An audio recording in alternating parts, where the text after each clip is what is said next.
আর দেখো কত সুন্দর লাগছে। আর শাক ভাজার সাথে শুকনো লঙ্কা খেতে কিন্তু ভাজা হেভি সুন্দর লাগে, ওই জন্য ভাজা করে রেখেছি। দেখো কত সুন্দর।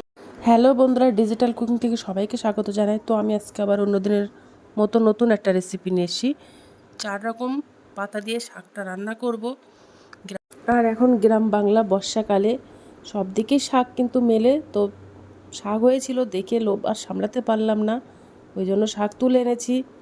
কচুর পাতা, পুঁই শাকের পাতা, সজনের পাতা আর কুমড়োর পাতা, এই দিয়ে আমি শাকগুলো রান্না করব। তো প্রথমে ভালো করে শাকগুলো পরিষ্কার করে কুটে বেছে নেব।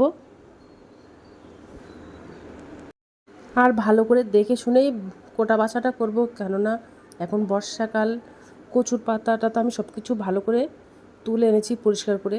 আর তোমরাও যখন তুলবে ভালো করে পরিষ্কার করে দেখে নিয়েছি। যেহেতু জাল কচি পাতা তো একটু বড় বড় সাইজ করে কেটে দিচ্ছে, তোমরা পারলে আর একটু কুচিয়ে নিও, কোনো অসুবিধা নেই। আমি অত কুচাতে পারি না, একটু কম করেই নিচ্ছি। আগে দেখো সব কিছু করে নিয়েছি, এবার রান্নাটা করব।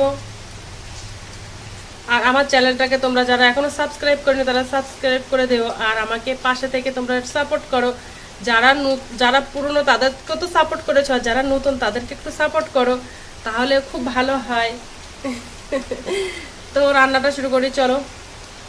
দেখো কড়াই দিয়েছি, কড়াইয়ের মধ্যে জল দিয়েছি, আর ওর মধ্যে এবার একটু হলুদ গুঁড়ো দেব। এই রান্নাটা গ্রাম বাংলার প্রত্যেকটা ঘরে ঘরে প্রায় সব মেয়েরাই জানে, কিন্তু আমি একটু রান্না করলাম আজকে। তো এগুলো খেতে কিন্তু শাক যারা পছন্দ করে তাদের কিন্তু খেতে হেভি লাগে শাকটা। আর দেবো লবণ, তোমরা না খেলে বুঝতে পারবে না যে কত সুন্দর লাগে শাক খেতে। আর ওর মধ্যে কাঁচা লঙ্কা আর পেঁয়াজ কুচনো দেব।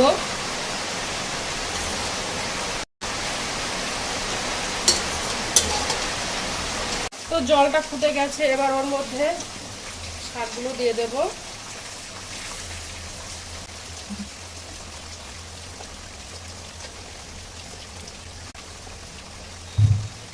শাকটা চচ্চড়ি হয়ে আসছে আস্তে আস্তে, আর শাক কিন্তু একদম গলে গেছে। এর মধ্যে কুমড়োর পাতা আছে বলে ওই জন্য গলে গেছে, চাল কুমড়োর পাতা আর হচ্ছে কচু পাতা, ওই জন্য গলে গেছে একদম। একদম শুকনো শুকনো মতো হয়ে গেছে। এবার আমি গ্যাসটা অফ করে দেব। এবার একটা কড়াই দিয়েছি, এবার শাকটা ভাজা কিছুটা পরিমাণে তেল দেব। 4-5টা শুকনো লঙ্কা দেবো, ওটাগুলো ভাজা করে নেব।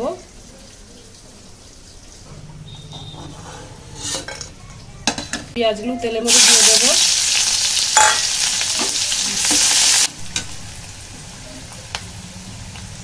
আর কিছুটা রসুন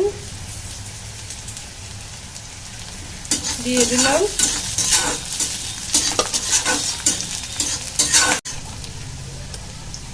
হেভি সুন্দর করে লাল লাল করে ভাজা করা হয়ে গেছে। এবার আমি শাকগুলো সিদ্ধ করে রেখেছিলাম, তো শাকগুলো দিয়ে দেব।